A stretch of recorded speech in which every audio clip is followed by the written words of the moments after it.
ज्यादा सीधे मत बनो। सीधे पेड़ जल्दी काट लिए जाते हैं।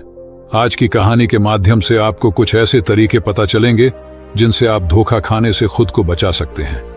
भावनात्मक रूप से कमजोर आदमी का लोग हमेशा फायदा उठाते रहते हैं।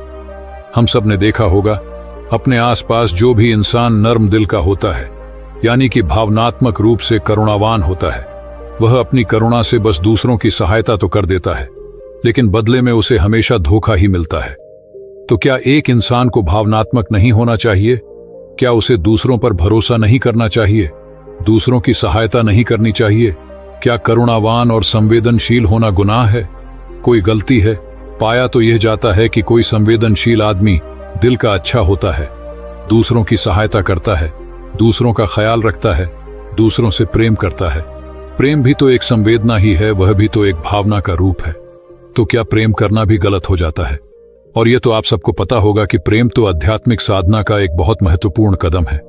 तो किस प्रकार एक इंसान समाज में संवेदनशील, करुणावान और दयालु, यानी कि एक अच्छा आदमी बनकर रह सकता है, ताकि लोग उसका फायदा भी ना उठा पाए और वह अपने मन की अच्छाई, अपने मन की कोमलता, करुणा सब कुछ बरकरार भी रख सके।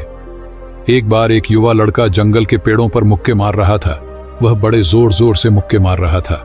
वह अपने मन का गुस्सा निकालने की कोशिश कर रहा था।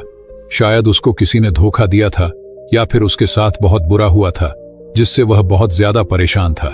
उसे कहीं भी शांति नहीं मिल रही थी। वह लगातार उस पेड़ पर मुक्का मार रहा था, जिससे उसकी उंगलियां लहूलुहान हो चुकी थी। उसी जंगल में एक शीतल पानी का झरना था। वहां पर एक भिक्षु रोज संध्या समय स्नान करने आया करते थे। यह उनका नित्य का नियम था। आज जब वह भिक्षु इस रास्ते से स्नान करने के लिए उस जंगल में आया, तो उसने उस लड़के की हालत देखी। वह जोर जोर से चीख रहा था, रो रहा था और लगातार मुक्के मारे जा रहा था। उस लड़के के आसपास कोई मौजूद नहीं था। इससे उस भिक्षु को उस युवक की चिंता होने लगी।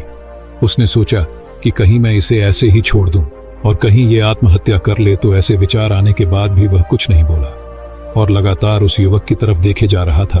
भिक्षु एकदम चुपचाप खड़ा हुआ था। उसने युवक से कुछ नहीं बोला, कुछ नहीं कहा, बस वह उसको लगातार देखता रहा। कुछ देर तक तो उस युवक ने उस भिक्षु को नजरअंदाज किया, लेकिन कुछ देर बाद उसे अजीब सा लगने लगा। उसने सोचा, ना तो यह मुझे रोक रहा है और ना ही कुछ कह रहा है, यह तो बस मुझे देखे जा रहा है। इसका क्या मतलब है? बड़ा अजीब आदमी है। ऐसे ही विचार उस लड़के के मन में उठने लगे थे। जब कुछ देर बाद भी वह भिक्षु कुछ नहीं बोला, तो लड़के ने अचानक से उससे पूछा कि महाशय, आप अपने रास्ते क्यों नहीं चले जाते? आपको क्या मतलब? आप खड़े हुए मुझे देख क्यों रहे हैं? भिक्षु ने बड़े शांत स्वर में कहा कि मैं तुम्हें रोक नहीं रहा हूं, तुमसे कुछ कह नहीं रहा हूं, तो मुझसे तुम्हें क्या परेशानी है? मेरे ही तरह है। ये पेड़ पौधे, ये पक्षी, ये सब तुम्हें तो देख ही रहे हैं। जब इनसे तुम्हें कोई परेशानी नहीं है, तो मुझसे क्यों परेशानी है?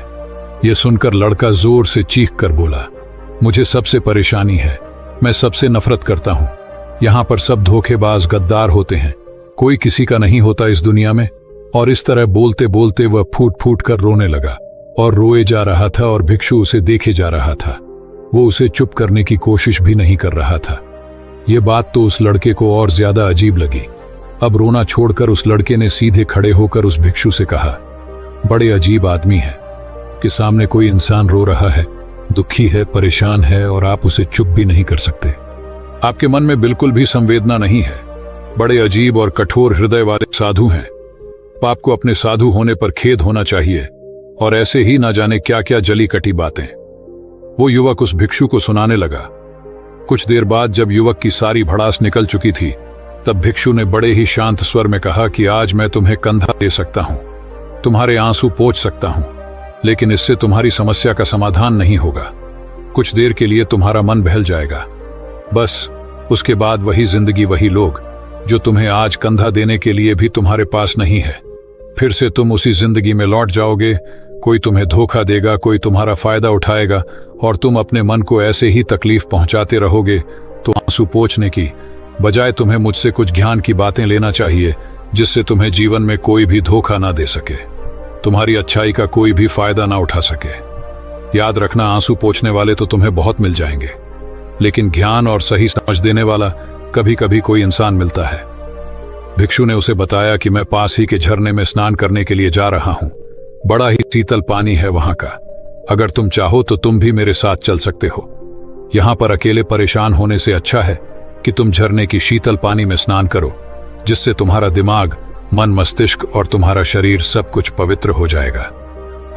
यह सुनकर वो लड़का उस भिक्षु के पीछे पीछे चलने लगा। जंगल के बीचों बीच रास्ता झरने की तरफ जाता था।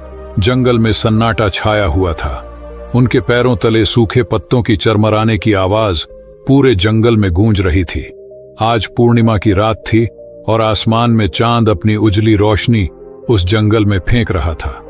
उस रोशनी में दोनों उस झरने की तरफ बढ़ते चले जा रहे थे। रास्ते में चलते चलते उस युवक ने उस भिक्षु से कहा कि महात्मन, आपकी जिंदगी मस्त है। आपको किसी चीज की कोई परेशानी नहीं है।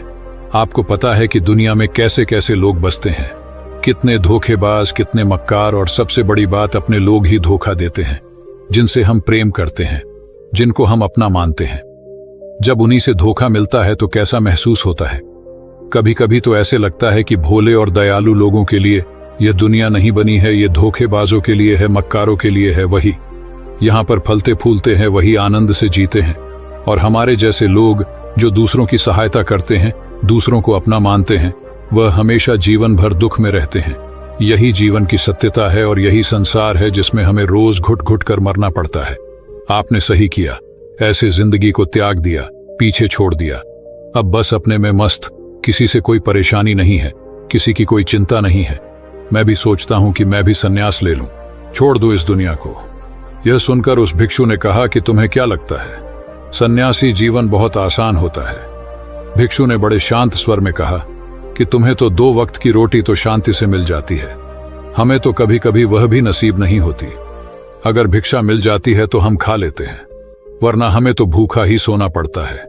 यही सन्यासी जीवन है।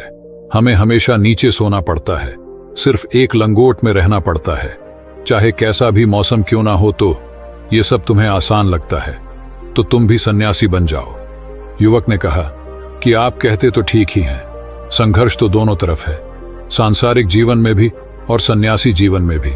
वैसे सांसारिक जीवन भी अच्छा है, लेकिन तब तक जब तक घर परिवार में सुख शांति बनी रहे, धोखा ना मिले, हमारे लोग हमारा फायदा ना उठाएं, हमसे झूठ ना बोले, हमें धोखा ना दे, तब तो जीवन जीने का आनंद होता है, वरना तो जीवन नर्क हो जाता है। भिक्षु ने कहा, देखो, सन्यास अपने मन से लिया जाता है। जब हमारा मन कहता है कि हमें सन्यास के मार्ग पर सफलता हासिल करनी है, आगे बढ़ना है, तो ही सन्यासी जीवन सफल हो पाता है। लेकिन तुम अपने घर से परेशान होकर, दूसरे लोगों से परेशान होकर सन्यासी बनना चाहते हो, तो तुम्हारा सन्यासी जीवन भी कभी सफल नहीं होगा। इससे अच्छा तो तुम सांसारिक जीवन में अगर कुछ तरीके, कुछ नियम अपनाओ, तो दूसरे लोग तुम्हें धोखा नहीं दे पाएंगे। सबसे पहले तो यह समझो कि धोखा उन्हें ही मिलता है जो भावनात्मक रूप से कमजोर होते हैं, जिनका दिल जल्दी पिघल जाता है, जो दूसरों को दुख में नहीं देख पाते। ऐसे लोगों के साथ धोखे होने की संभावना ज्यादा होती है, क्योंकि कोई भी आदमी अपनी परेशानी बताकर, अपने को दुख में बताकर तुम्हारा फायदा उठा सकता है। क्या पता वह झूठ बोल रहा हो, वह दुखी होने का अभिनय कर रहा हो, लेकिन आपको तो सच ही लगेगा, और उसके बाद कुछ समय बाद आपको पता चलता है कि आपके साथ धोखा हो गया। उसके बाद आपका मन अंदर से टूट जाता है। इसीलिए सबसे पहली बात ध्यान रखना कि किसी भी व्यक्ति को यह एहसास मत होने दो कि तुम भावनात्मक रूप से कमजोर हो, अंदर से तुम्हारा दिल नर्म है। अगर उन्हें आपकी यह कमजोरी पता चल गई, तो वह कोई ना कोई जाल रचकर आपका फायदा उठाने की जरूर कोशिश करेंगे। चाहे आप अंदर से संवेदनशील हो, दूसरों की मदद करने वाले हो, लेकिन किसी को एहसास मत होने दो, ऊपर से कठोर बने रहो। जब लोगों को लगेगा कि इससे कुछ बोलने का फायदा ही नहीं है, ये आदमी कठोर है, नहीं पिघलेगा, तो खुद ब खुद वो लोग जो झूठे हैं, जो मक्कार हैं, वो आपके पास आएंगे ही नहीं। वो उन्हें चुनेंगे जो उनके आसान शिकार होंगे। दूसरी बात समझने की यह होती है कि हम बहुत जल्दी दूसरों पर विश्वास कर लेते हैं, और हमारी जल्दी विश्वास करने की आदत ही हमें हानि पहुंचाती है। 2 दिन तुम्हें किसी से मिले हुए नहीं होते हैं और तुम एक दूसरे के हो जाते हो, एक दूसरे पर पूरा भरोसा करने लग जाते हो, और यह भरोसा तीसरे दिन टूट जाता है, और फिर तुम्हें धोखा मिलता है, और फिर तुम परेशान होते हो। इसीलिए समय दो, किसी भी चीज को किसी भी रिश्ते को आगे बढ़ाने के लिए समय की जरूरत होती है। समय के साथ तुम्हें सामने वाले इंसान की अच्छाई और बुराई पता चलती है। तब तुम्हें पूर्ण रूप से पता चलता है कि इंसान वास्तव में कैसा है, अच्छा है या बुरा है, और वह कुछ समय देने के बाद ही होता है। इसीलिए जल्दी किसी पर विश्वास मत करो। अगली पहचान या अगला तरीका समझने के लिए तुम्हें ऐसे लोगों को समझना होगा जो दूसरों की चापलूसी करते रहते हैं।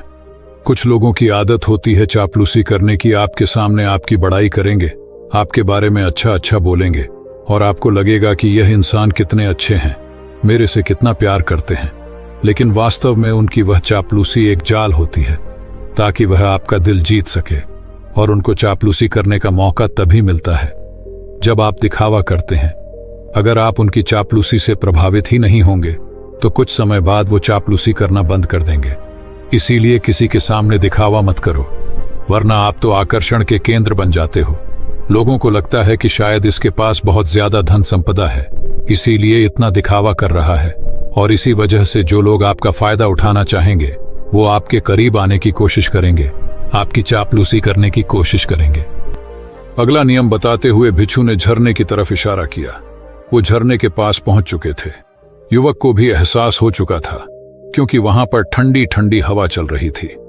ढलान की तरफ जाते हुए भिक्षु ने कहा कि सांसारिक जीवन में एक बात समझने की यह होती है कि हम जिसकी सहायता कर रहे हैं, चाहे किसी भी रूप में, धन से, शारीरिक रूप से, या जिस भी अवस्था में हम किसी की सहायता कर रहे हैं, तो हमें यह ख्याल रखना चाहिए कि सामने वाला वापस कभी भविष्य में हमारी सहायता करने योग्य है कि नहीं है। अगर किसी को पैसा उधार दे रहे हो तो यह समझो कि उसके पास आय का कोई साधन है कि नहीं है। कल भविष्य में वह तुम्हें वापस कर पाएगा कि नहीं कर पाएगा।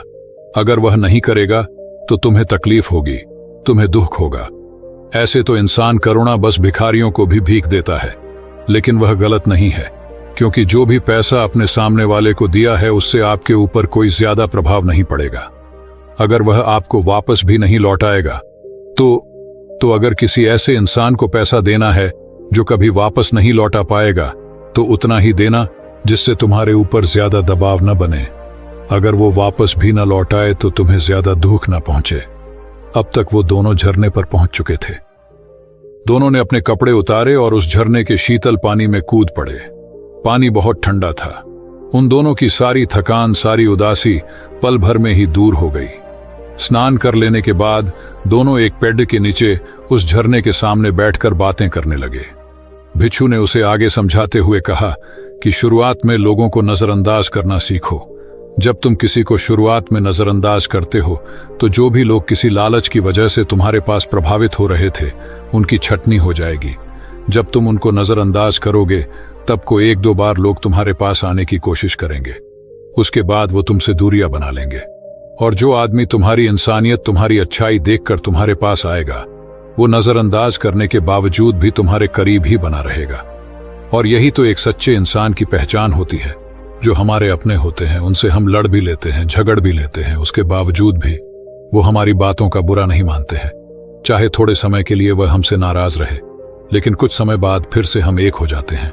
और यही तो घर परिवार का मतलब होता है, यही तो अपनों का मतलब होता है। इसीलिए शुरुआत में अनजान लोगों को नजरअंदाज करना सीखो, इग्नोर करना सीखो, ताकि धोखेबाज मक्कार लोग तुम्हारे करीब ही ना आ पाएं। अपने इस वार्तालाप को खत्म करते हुए भिक्षु ने अपनी आखिरी बात बताते हुए कहा कि ये आखिरी सीख सबसे ज्यादा महत्वपूर्ण है। सब कुछ होने के बाद भी तुम्हें धोखे मिल सकते हैं, लेकिन तुम अगर अपने आंख और कान और अपना दिमाग खोल कर रखते हो, अगर तुम होश में रहोगे, ध्यान करोगे, तो तुम्हें इंसान की आंखें देखते ही समझ में आ जाएगा कि उसे तुमसे क्या चाहिए। तुम उसकी इच्छा और उसका स्वभाव उसकी आंखों में ही पढ़ सकते हो। लोगों की आंखों में, उनकी वाणी में, उनके स्वभाव में उनका सब कुछ दिखाई देता है। बस हम ही अपनी आंखें मूंद कर रहते हैं। दूसरे लोगों से जानो, उसके रिश्तेदारों से जानो, उसके परिवार वालों से जानो कि वह इंसान कैसा है, दूसरों के साथ उसका व्यवहार कैसा है, उसकी पड़ताल करो। जब किसी पर विश्वास करो, ऐसे ही किसी पर विश्वास मत कर लेना। अपनी पूरी संतुष्टि करना। अगर तुम किसी के साथ लंबे समय तक भरोसा करना चाहते हो, किसी के साथ कोई संबंध बनाना चाहते हो, कोई दोस्ती करना चाहते हो या किसी की मदद करना चाहते हो, तो इन सभी परिस्थितियों में तुम्हें यह जरूर पता होना चाहिए कि दूसरे लोग उस इंसान के बारे में क्या सोच रखते हैं।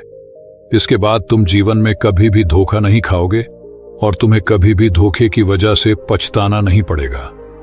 इसी तरह की बातें करते हुए भिक्षु और वो लड़का दोनों जंगल से बाहर आ गए, अपने अपने घर को चले गए। दोस्तों, कभी भी किसी पर भी भरोसा करने से पहले उसके बारे में अच्छे से समझो, जानो, समय दो, फिर भरोसा करो। हेलो दोस्तों, अगर आप सभी को आज की स्टोरी पसंद आई हो तो प्लीज़ चैनल को सब्सक्राइब करें, लाइक करें, शेयर करें।